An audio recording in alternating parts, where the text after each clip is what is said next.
അന്തിക്കാട് പഞ്ചായത്തിലെ 6-ാം വാർഡിൽ ത്രിതല പഞ്ചായത്തിലേക്ക് മത്സരിക്കുന്ന LDF സ്ഥാനാർത്ഥികൾക്ക് വോട്ടഭ്യർത്ഥിച്ച് മന്ത്രി കെ രാജൻ നേരിട്ടെത്തി.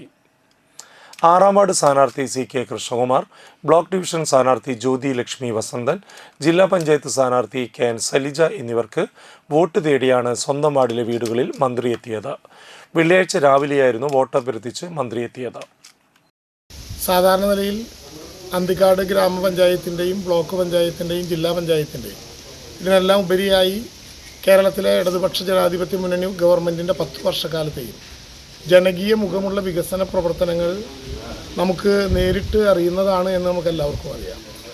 ഒരു മതേതരത്വ ജനാധിപത്യ ബദൽ സൃഷ്ടിക്കുക എന്ന ലക്ഷ്യത്തോടെ സാമൂഹികക്ഷേമ പെൻഷനുകൾ വർദ്ധിപ്പിച്ച് സ്ത്രീകൾക്ക് പ്രത്യേകിച്ച് 35-നും 60-നും ഇടയിൽ പ്രായമായിട്ടുള്ള പിങ്ക് മഞ്ഞ കാർഡുകളിൽ ഉൾപ്പെട്ട സ്ത്രീകൾക്ക് ചരിത്രത്തിലാദ്യമായി വലിയ വിധത്തിൽ അംഗീകാരം നൽകി കേരളത്തിലൊരു മനുഷ്യത്വ മുഖമുള്ള വികസന പ്രവർത്തനങ്ങൾക്ക് ഗവൺമെൻറ് നേതൃത്വം നൽകി വരികയാണ്.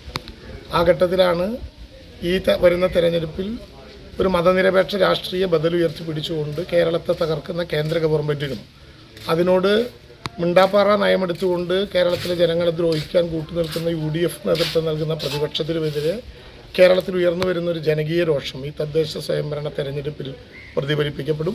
ഏറ്റവും പ്രമുഖരായിട്ടുള്ള 3 സ്ഥാനാർത്ഥികളാണ് ഇവിടെ മത്സരിക്കുന്നത്.